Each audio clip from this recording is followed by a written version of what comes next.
Graça e a paz do nosso Senhor Jesus esteja sobre a sua vida essa noite, amém? Que bom que você está aqui, decidiu estar conosco nessa celebração. Noite fria, né? Já começa a mudar o tempo, mas como eu disse de manhã, é a melhor estação para mim, na minha opinião, a melhor estação do ano. Chegou o meu tempo, chegou o meu momento, aonde realmente eu gosto bastante. Quem gosta do frio, levanta a mão só para eu saber aqui. A maioria, gente. Então, que na verdade hoje só vê quem gosta do frio, na verdade, né? Quem não gosta acaba assistindo online e tal. Tem outros recursos, então por isso que a maioria hoje estava votando aqui nesse lugar. Mas frio me traz boas lembranças. Eu não sei porquê, mas começa a chegar esse tempinho, os livros começam a me chamar. Aquela vontade de devorar uma leitura. A minha prateleira de livros começa já a selecionar alguns títulos para mim, parece que sozinha, toma vida. Porque é uma sensação, um desejo gostoso, depois no final da noite, aquela cobertinha nas pernas, aquele quentinho, ou um chazinho antes de dormir, que dá aquele momento de leitura. E por falar em leitura, eu li um livro recentemente, na verdade não tão recente assim, foi no penúltimo inverno, na verdade, que trouxe para mim uma boa experiência sobre um assunto que eu quero tratar com você aqui hoje. Uma palavrinha que muitos de nós andamos à procura dela em vários setores da nossa vida, e que faz parte da nossa existência desde o momento onde começamos a conjecturar. Desde os primeiros passos que demos na nossa infância e começamos a ter um pensamento lógico no intuito de descobrir e compreender as coisas, nós começamos a fazer o seguinte questionamento: por quê? Por que o peixe nada, papai? Por que o pato tem aqueles pés grandes? Por que que as crianças nascem? Ou pior que isso, como as crianças nascem. Aí a conversa só vai ficando e tomando um sentido cada vez mais intenso. A verdade é que essa palavra porquê, ela faz parte da existência humana. Porque ela tenta descobrir a causa, o motivo e a razão. E um livro que eu li que fala sobre isso, é uma boa leitura para você fazer aí no seu inverno também, chama Comece pelo Porquê. O livro de Simon Sinek se tornou um best-seller mundial e ele hoje é um palestrante renomado no mundo todo. E ele trabalha nesse livro o sentido de que nós, quando vamos fazer qualquer empreendimento pessoal, qualquer empreendimento enquanto profissionais, qualquer empreendimento enquanto gente, a gente precisa começar pelo nosso próprio porquê. Por que fazemos o que fazemos? Por que iniciamos aquela empreitada? Por que colocamos isso como prioridade? Comece pelo porquê. E você vai começar a destrinchar e encontrar os outros motivos. Porque muitas vezes nós começamos pelo que fazemos. Outras vezes nós começamos pelo como a gente vai fazer. Mas poucas vezes a gente começa de fato pelo porquê. O Simon Sinek deu o nome disso, e eu quero compartilhar com você um pouquinho dessa história, de o Círculo Dourado. O Círculo Dourado é uma estratégia visual para mostrar como você deve organizar os valores, os motivos e as ações da sua vida. Então nós temos um círculo exterior, que é exatamente o que? É o serviço que você presta ou o produto que você oferece no caso de ser uma empresa. Se você é um líder, é a sua ação, o que você faz. Quando nós vamos para o círculo central, a gente está falando sobre o como. É a maneira como você faz. É a forma como você distribui os seus produtos ou a forma como você exerce a sua liderança. E aí no centro, o core de todas as ações está o porquê. O porquê é a causa, o motivo, a razão ou a circunstância. É a forma como a gente encontra o motivo que nos leva àquela determinada ação. Brilhante, não é? Eu achei interessante. E na leitura desse livro eu fui descobrindo coisas importantíssimas, mas depois eu parei para pensar um pouco e eu vi que não é tão brilhante assim. Porque embora seja um modelo de negócios, um modelo de liderança, talvez seja um modelo de desenvolvimento pessoal muito presente nos nossos dias, já o era há milênios e a gente não se deu conta disso. O primeiro a trabalhar, pelo menos que eu tenho consciência ao ler os antigos manuscritos, e que tenho em minhas mãos um livro milenar, que está sempre à minha vista e que muitas vezes por nós é desprezado, a Bíblia. Quando eu encontro um texto milenar do apóstolo Paulo, eu encontro o Círculo Dourado, escrito, descrito, desenhado para os colossenses, de uma maneira tão perfeita, que eu suspeito do Simon Sinek ser um plágio. Não quero julgar, não quero levantar nenhum tipo de hipótese contrária. Longe de mim isso. Mas você vai ler um texto comigo que mostra como isso se correlaciona. O que, como, por quê, numa simples frase do apóstolo Paulo em Colossenses capítulo número 3. Dá uma olhada e vê se você consegue descobrir isso comigo.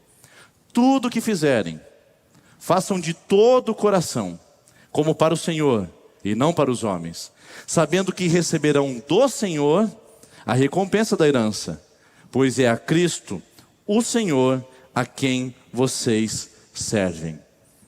Consegue identificar aqui o ciclo dourado? Consegue perceber esses elementos? O que é na verdade o serviço entregue, e é esse o tema que nós estamos falando aqui essa noite. O como, ou seja, o meio pelo qual se oferece esse serviço. E o porquê, qual é a razão por que você entrega esse serviço. Consegue enxergar? Se ainda não conseguiu perceber, não tem problema.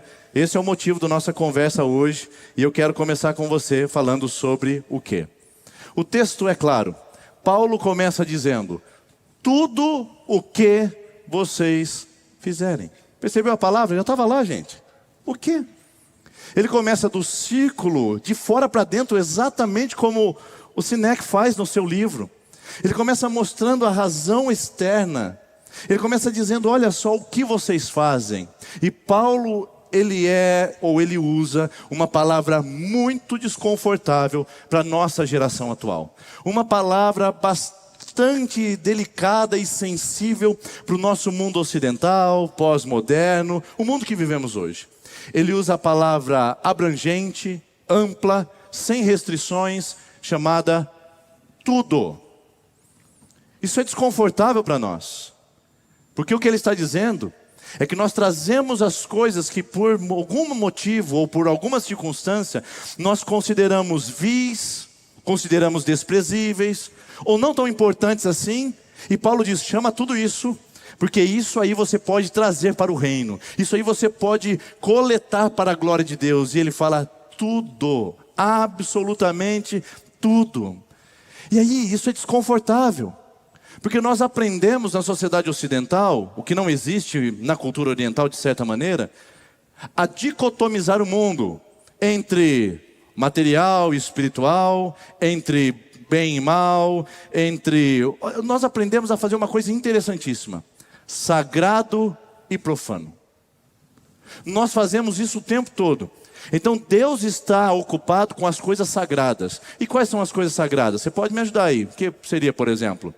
Igreja, louvor, dízimo, oração, Bíblia, ministério na igreja, reunião da igreja, oração na igreja. Ou seja, tudo que envolve a igreja, Deus está interessado, e isto é departamento divino.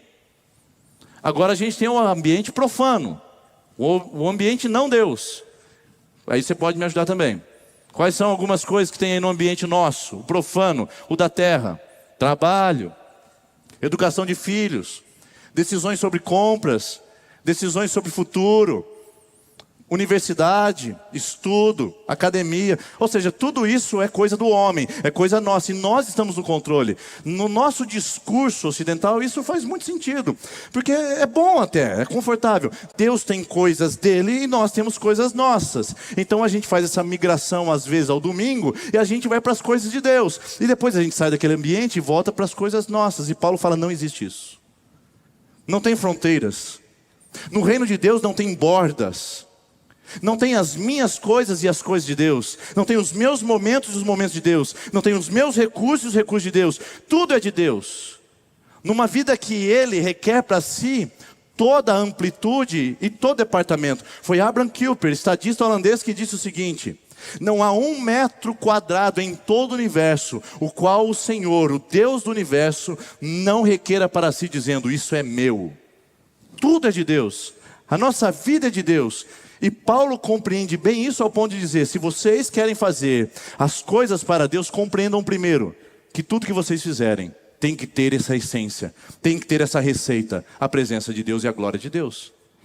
Não foi por pouco ou por menos que ele disse em primeira carta aos Coríntios, capítulo número 10, versículo de número 31, ele falou o seguinte: Quer vocês comam, quer vocês bebam, ou façam qualquer outra coisa. Olha de novo. Quer vocês comam, quer vocês bebam, ou façam qualquer outra coisa, façam isso para a glória de Deus. Você já parou para imaginar que qualquer movimento seu pode e deve ser um movimento para a glória de Deus? E se não o é, ou você não deveria estar fazendo, ou deveria convidá-lo a participar disso? Se tem coisas, exatamente agora, acontecendo na sua vida, onde Deus não está presente, porque Ele não pode compartilhar, fuja disso. Ou se tem coisas na sua vida, que Deus não está presente, porque você ainda não o convidou para estar lá, convide-o. Porque tudo é para a glória de Deus, a nossa vida é uma expressão da glória de Deus. O Catecismo de Westminster, que é o catecismo que coordena a doutrina presbiteriana, diz o seguinte no artigo 1º. Na primeira pergunta, qual é o bem supremo do ser humano? Ou qual é o propósito supremo do ser humano? É servir a Deus e glorificá-lo. E ter deleite nele. Ou seja, tudo é de Deus. Tudo. Aí você deve estar dizendo, não pastor, mas tem algumas coisas aí que não dá para colocar Deus no meio. Tem algumas coisas que não dá para fazer com Deus. Bom, eu repito, se Deus não pode participar, você não deveria estar ali. Então, as coisas que fazem parte da nossa vida, a gente deveria considerar como todas elas nobres, dignas, de elevada consideração. Qual é o nosso problema de sociedade e de cultura, numa modernidade classificatória? A gente aprendeu a classificar tudo. É classe A, B e C, atribuindo a elas legitimidade a partir da posição social que elas têm. Nós aprendemos a classificar o CEO, o chefe, coordenador, gerente, subgerente. Nós aprendemos a hierarquizar as nossas relações. Nós aprendemos a dar títulos de maior nobreza e título de maior, ou título de plebeus, para coisas mais inferiores e desprezíveis. Parece que o mundo feudal ainda não saiu da nossa mente. Existem causas nobres e existem causas camponesas, onde parece que não é muito legal participar. Paulo está olhando para esse ambiente e está dizendo assim, no reino de Deus, tudo que você faz é nobre. Tudo que você faz é digno, é especial, não tem hierarquia. Posso te dar um exemplo? Efésios capítulo 4, o apóstolo Paulo faz uma palavra a respeito dos dons ministeriais dentro da igreja.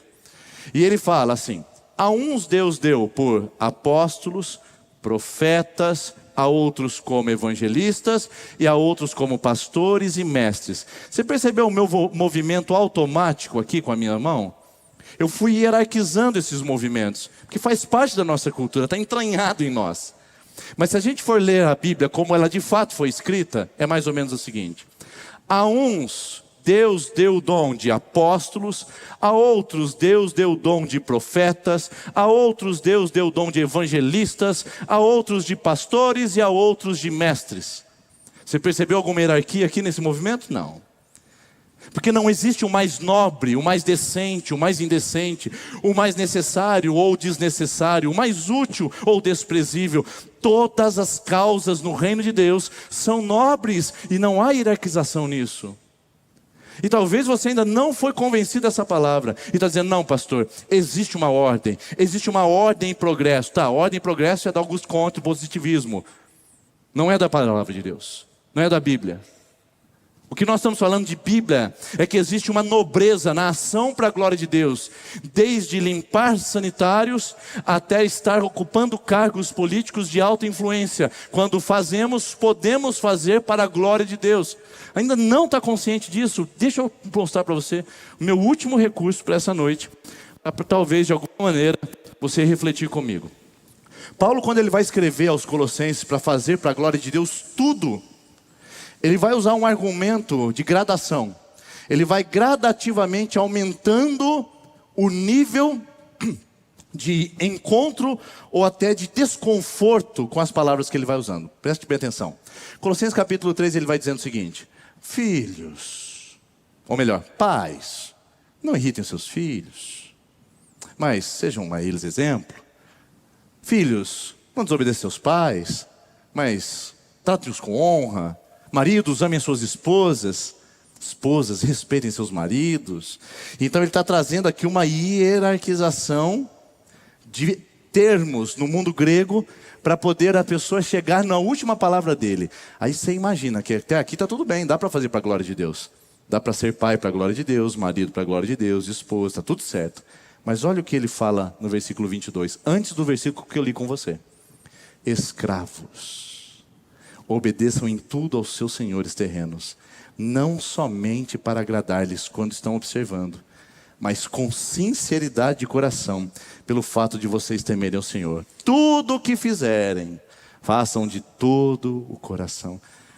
Queridos, Paulo está fazendo apologia à escravidão. Eles não tinham outra maneira. Eles não tinham outra mentalidade naquela época. Desde os períodos de Péricles e Sófocles, que foi há 300 anos antes de Paulo, que havia legitimado a escravidão na Grécia, não havia outro modelo, era uma atividade legal.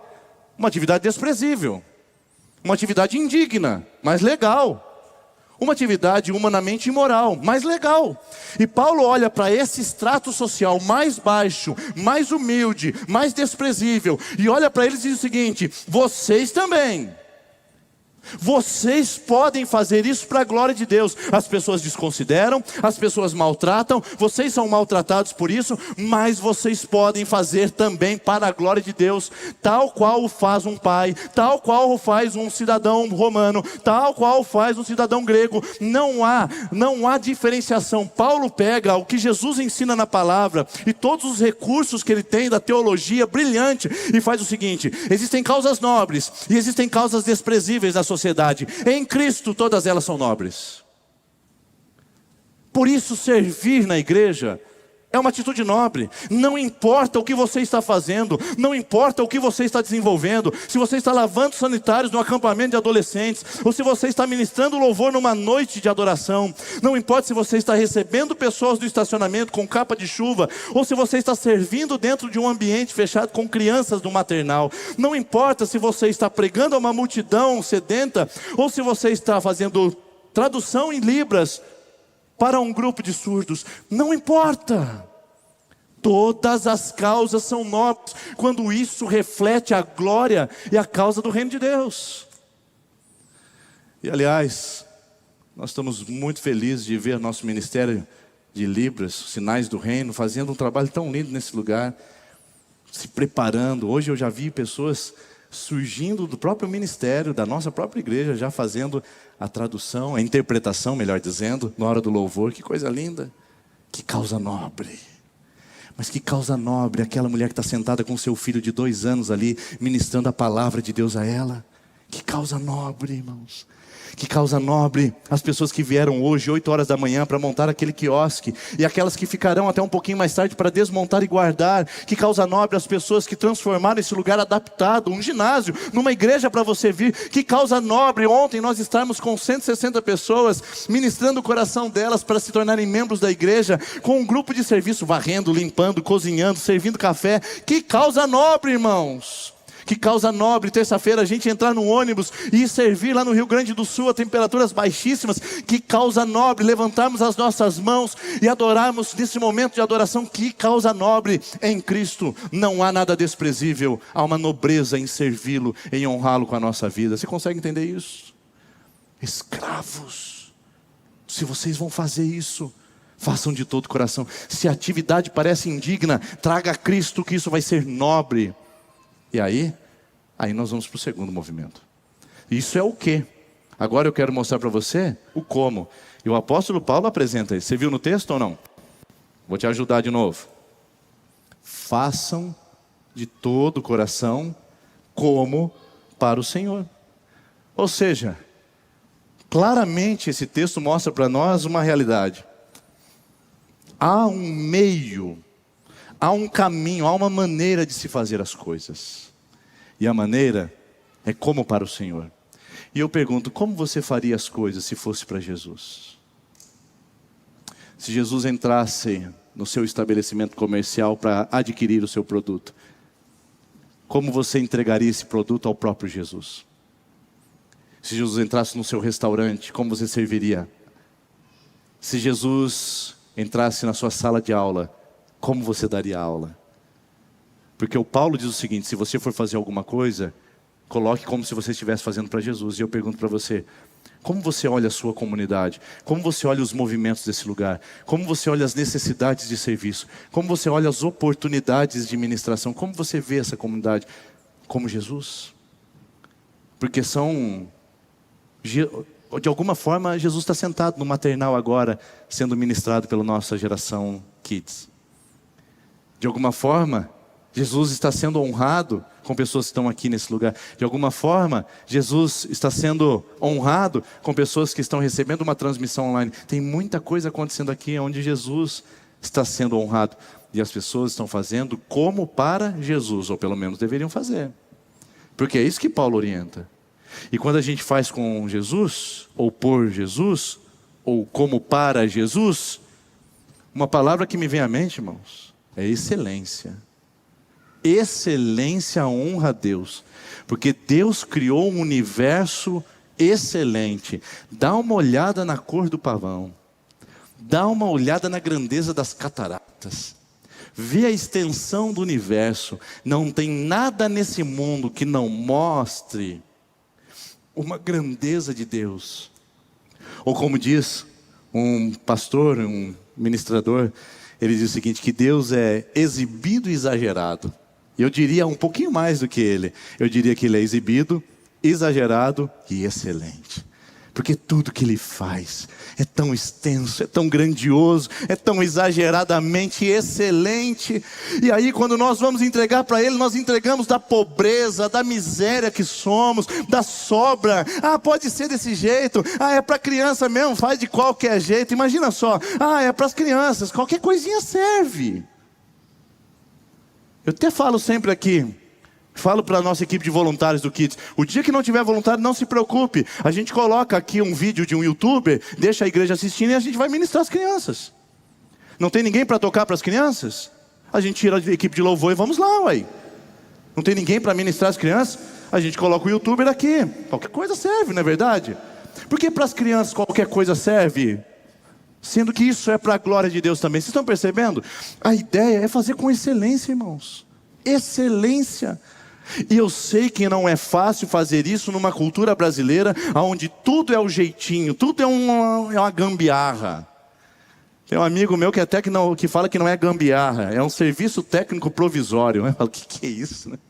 Serviço técnico provisório, não é gambiarra. Nós somos do mundo da gambiarra, da cultura da gambiarra. E parece que isso vaza para as nossas relações, vaza para o nosso serviço, vaza para a nossa entrega. É sobra, é resto, é um jeitinho. Ah, eu vou na reunião, mas eu participo só do começo. Peraí, irmão. Não, eu vou na reunião, mas eu tenho que sair na metade. Eu vou na reunião, mas eu só posso ir para o final. Excelência. Eu vou fazer o curso. Um dia eu estava fazendo um curso, e infelizmente era só com pastores. Infelizmente você vai entender o porquê. Porque a experiência foi muito ruim. E a gente estava fazendo um curso sério, importantíssimo.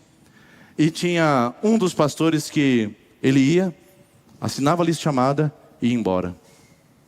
E eu ficava imaginando, que excelência isso vai trazer para a sua congregação. Para ele dizer que ele tem o título, ou tem o curso. Quantos de nós fazemos cursos ou fazemos algum tipo de ação e fazemos só para dar um jeitinho? Só para parecer que aconteceu? No reino de Deus é excelência, porque é para o Senhor que nós estamos fazendo, quer comamos ou bebamos ou qualquer outra coisa, estudar, trabalhar, servir na igreja, ir ao culto, louvar com excelência, irmãos, com excelência. Oh meu Deus, a gente canta com tanta excelência para o nosso time do coração, mas para o Senhor às vezes falta. Qual é a cultura que nós temos? Da entrega rasgada, da entrega parcial, da coisa malacafenta que a gente costuma dizer no jargão popular. E isso vem um pouco do que nós aprendemos. Você já viu como que eles consertam asfalto fora do Brasil? Eu tive a oportunidade de visitar alguns países e um dia eu passei por um deles e estava tendo um conserto de um buraco na rodovia, desse tamanho aqui assim mais ou menos. E olha assim, a 2 quilômetros de distância já tinha sinalização, cone, já tinha máquina, ambulância, gente, tinha um monte de coisa para consertar um buraco. Tinha uma máquina para tirar, uma máquina para nivelar, uma máquina para... 7 máquinas estavam lá.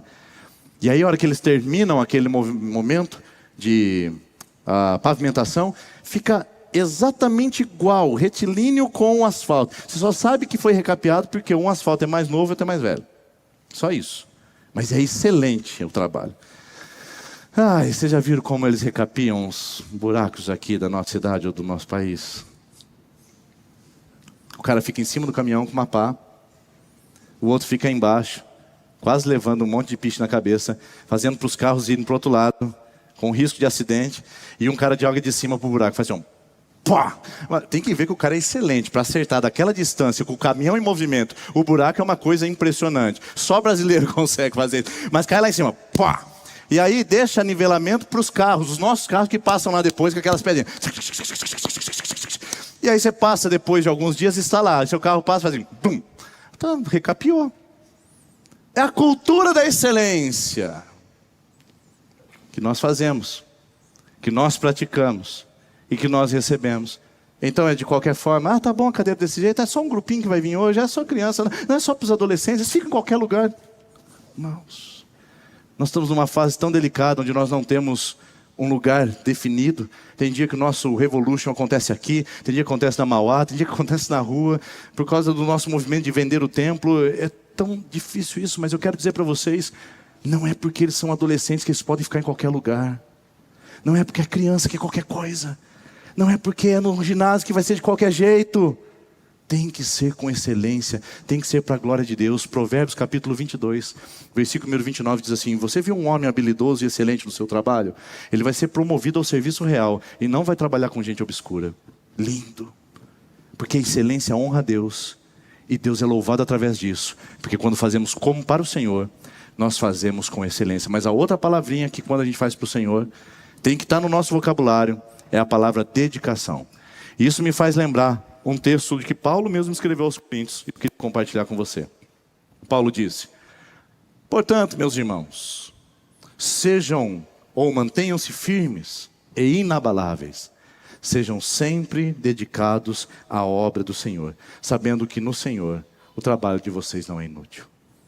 A palavra é: sejam dedicados, sejam responsáveis, sejam fortalecidos nisso. É uma entrega responsável, não é entrega por motivação, meus irmãos. Aliás, deixa eu falar um pouquinho sobre isso. Às vezes as pessoas querem servir numa comunidade ou servir na igreja por motivação. Eu quero dizer para você com toda a sinceridade, eu não quero te iludir. Não é fácil servir na igreja, irmãos. Não é fácil encontrar motivação o tempo todo. Porque tem gente, e tem gente difícil também que serve com a gente. Apesar de nós, e também como nós. Então, encontrar motivação necessária e suficiente para a gente conseguir servir, vai ser um desafio. Por isso eu quero dizer para você que a gente não serve por motivação. Porque a motivação foi destruída até pelos nossos treinamentos de desenvolvimento pessoal. Você vai começar um dia, você coloca um fone de ouvido e clica no seu aplicativo favorito. Motivação para o dia. E uma voz locutora começa a dizer: você pode, você consegue. Ninguém é como você.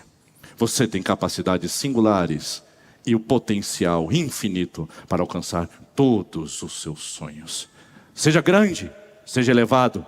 Espere coisas grandes e faça coisas grandes. E assim você terá sucesso em todas as áreas da sua vida. Não há ninguém que possa te parar. Eu acho que até sirvo para essas coisas pensando nele, né? E aí você escuta aquilo, fala: cheguei no meu trabalho. Quando você chega, você dá de cara com aquele chefe mal-humorado, que mal te cumprimenta, que provoca assédio moral dentro do seu departamento. E você olha... Essa motivação não resiste, queridos.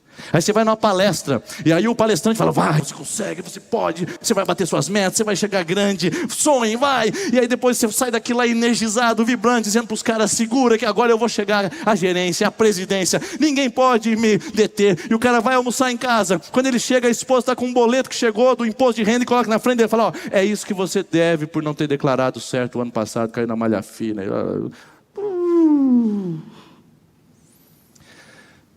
Eu vou servir na igreja, pastor, Deus me tocou, eu quero amar, eu quero honrar a Deus, eu quero dar do meu tempo, eu quero dar do meu dinheiro, eu quero dar dos meus talentos, amém, pastor, eu quero servir.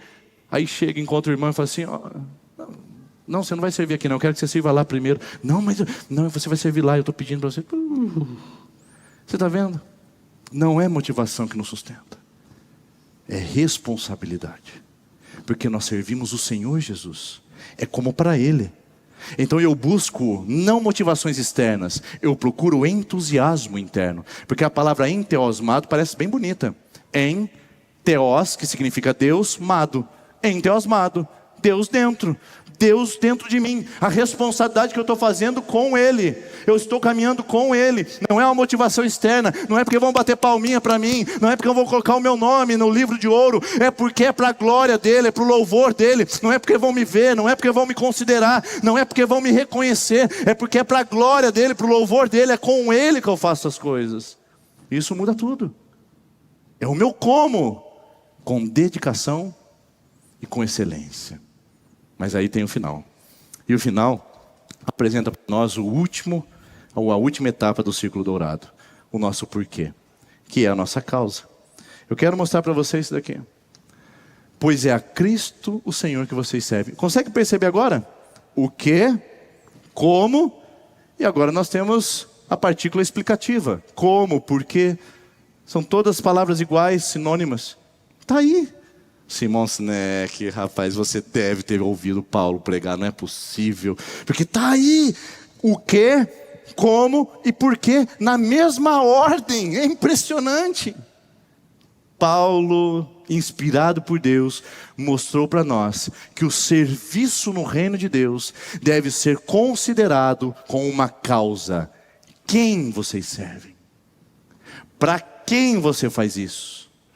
Ou por que você faz isso? E aí o Paulo fala, nós fazemos isso por causa de Cristo. Nós não fazemos para outro alguém. Nós não fazemos para o pastor que fez o pedido. Nós não fazemos por causa de um sensacionalismo, de um vídeo apresentado na igreja, onde caiu uma lágrima no cantinho dos olhos e trouxe para mim um leve senso de comiseração e compaixão. Nós fazemos isso porque é Cristo. Porque nós olhamos para a cruz do Calvário e vemos a obra que Deus fez naquele lugar por nós. E nós vemos o Cristo sendo ofertado generosamente para nos salvar.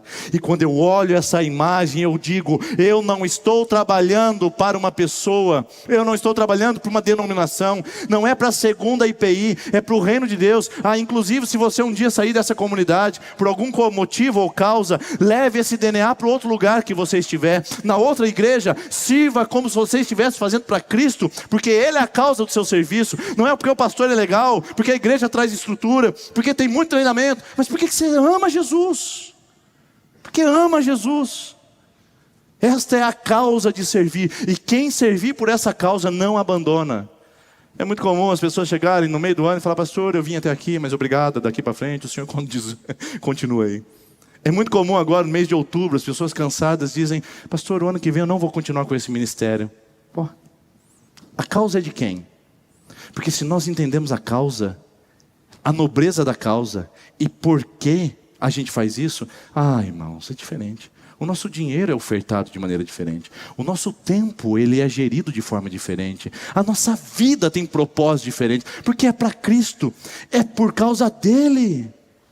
Eu quero convidar você a servir nessa igreja não por causa que é um apelo, não porque se você não servir, você não fará parte da comunidade, ou você é uma pessoa irresponsável. Não estou dizendo isso. Eu estou dizendo que se você serve nessa comunidade, significa que você entendeu algo do Senhor. E você entendeu que a causa é Ele. E você tem espaço. Ninguém aqui é inútil, ninguém é descartável, ninguém aqui é destituído da capacidade. Eu quero convidar você a entender o que o Senhor tem chamado você a fazer, como Ele tem chamado você a fazer e por quê. Principalmente o porquê Ele tem chamado você a fazer. Porque no final das contas, Romanos capítulo de número 11 diz, versículo 33, porque dele, por Ele e para Ele são todas as coisas. Então começa nele, vai através dele e termina nele. Tudo é para Ele e para a glória dele. Não tem como a gente fugir disso. Inclusive Jesus em Mateus capítulo 25 está falando sobre finais do tempo. E aí Jesus reúne, nesse discurso escatológico, Jesus está dizendo que Ele vai reunir os bodes à sua esquerda, as ovelhas à sua direita. E quando Ele virar para as ovelhas, Ele vai dizer assim, Ah, venham benditos do meu Pai, e possuam o reino do vosso Pai, que está reservado desde a fundação do mundo, porque eu estive nu e vocês me vestiram. Eu estive preso e vocês foram me ver. Eu estive enfermo e vocês foram me visitar. Eu tive fome e vocês me deram de comer. Eu tive sede e vocês me deram de beber. Jesus vai dizer isso na eternidade para cada um de nós. E aí Jesus antecipa a nossa pergunta que nós vamos fazer lá. Jesus antecipa dizendo, então vocês dirão. Aí eu quero ler o texto com você. Então vocês dirão, o Senhor, quando te vimos com fome e te demos de comer? Ou quando com sede te demos de beber? Quando te vimos como estrangeiro e te acolhemos? Ou necessitado de roupas e te vestimos? Quando te vimos enfermo ou preso e fomos te visitar? Então o rei responderá, em verdade lhes digo que tudo, está vendo? Tudo que vocês fizeram a algum desses meus pequenos irmãos, esses assuntos mais delicados e desprezíveis, essas tarefas mais indignas e superficiais, tudo isso vocês fizeram a mim. A causa é dele, a igreja é dele, o reino é dele, a necessidade vem por meio dele. Se essa igreja cresce e demanda mais voluntários, é ele quem vai despertar isso aqui. Mas você tem que saber qual é o seu papel, a quem você serve e por qual razão você vai disponibilizar o seu nome para honrar a Deus em alguma área que você vai servir conosco na nossa cozinha do Somos Casa. Somos provedores, e provedores por causa dele. E aí que é a questão, você sabe para quem você está fazendo? Você sabe por quem você está fazendo? Porque eu fico imaginando que muitos de nós falam assim, não, mas Deus não precisa de mim. A minha atitude parece ser tão inócua, inofensiva. A minha atitude parece ser uma atitude que não gera nenhum tipo de valor. Deixa eu contar uma ilustração para você. Um certo mocinho, um rapazinho, estava andando pela beira da praia, jogando estrelas no mar, que tinham vindo e sido levadas pela maré areia. E tentando num esforço hercúleo devolver essas estrelas do mar ao mar, ele ficava jogando uma por uma. E andando pela praia e jogando. Então vem um senhor sábio, maduro, inteligente, letrado, e fala para aquele jovem, o que você está fazendo? Ele olha e diz assim, mas eu estou jogando estrelas do mar, o senhor não está vendo? Ele diz, mas por que você faz isso? Ele diz, para salvar a vida dessas estrelas do mar, dessas pobres estrelas do mar. E então o Senhor olha para ele, você é tão tolo, menino. Você não percebeu que ao redor do mundo existem milhares e milhares, milhões de estrelas do mar que estão morrendo exatamente agora? E olha só essa areia do mar, a quantidade de quilômetros. Você acha que você vai dar conta de todas essas coisas? Você acha que seu trabalho é útil para alguma coisa? O menino vai, pega uma estrela do mar, olha para a estrela do mar, olha para o Senhor, olha para a estrela do mar, joga no mar. E olha para o Senhor e diz assim, mas para essa eu fiz a diferença. Pode parecer que o seu trabalho não exija nada e não resulte em nada, mas você está fazendo a diferença em algum coraçãozinho, em alguma vida, e você está trazendo algum fruto para a eternidade, porque não sou eu que estou dizendo isso, é a palavra de Deus que está dizendo, que se você usar bem o seu tempo, os seus recursos, os seus talentos, sua vida, e aplicar para o reino de Deus, você estará servindo a Cristo, o Senhor. Por isso eu quero encerrar essa palavra com você, com essa seguinte frase, que para mim é muito importante. Se o mais importante de tudo é saber o porquê, sabemos que o nosso porquê é Cristo. Se o mais importante de tudo, Simão Sinek disse, na teoria dele, então a gente sabe o nosso porquê. O nosso porquê é Cristo. Fazemos por Ele, para a glória dEle. Agora, se nós sabemos o porquê, nós precisamos saber que Ele também é um modelo. Marcos 10:45 diz, pois nem o próprio Cristo, o Filho do Homem, veio para ser servido, mas para servir e dar a sua vida em resgate de muitos. Nosso Ministério de Adoração vai cantar com você aqui uma linda canção, cujo tema diz, o milagre é servir. E eu queria convidar você, enquanto o Ministério de Louvor canta essa canção, que você reflita se você quer participar do milagre do serviço. Porque a sua mão, pequena, com poucos recursos, com parcos recursos, quando juntas, podem fazer uma grande história, uma grande trajetória. Eu quero convidar você a refletir sobre isso hoje e a pensar o que o Senhor tem chamado e colocado em suas mãos, que você pode entregar para a glória dEle, para o reino dEle e para o louvor dEle. O que? Como e por quê? O porquê você já sabe.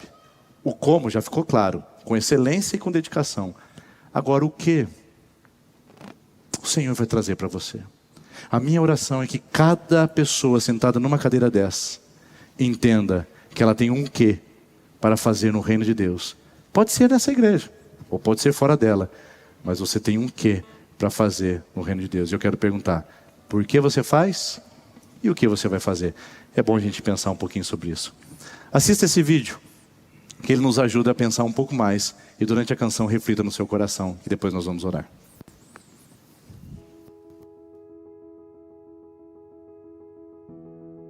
Eu sirvo porque eu gosto de pessoas, eu gosto de estar com as crianças, eu gosto de falar de Jesus e eu sirvo por amor.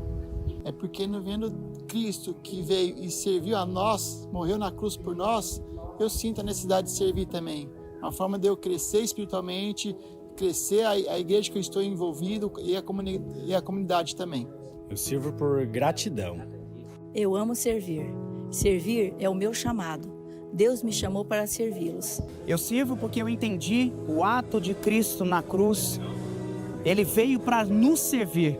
Então, com essa imagem, a gente entende qual que é a nossa missão como corpo de Cristo, fazendo parte do corpo de Cristo. Então, nada mais do que servirmos aos nossos irmãos. Prazer, porque eu gosto. E é algo que é espontâneo dentro de mim. Está no meu coração e eu acho que também eu vou me aprimorando pelos ensinos do Senhor. Mas é algo de coração que eu faço.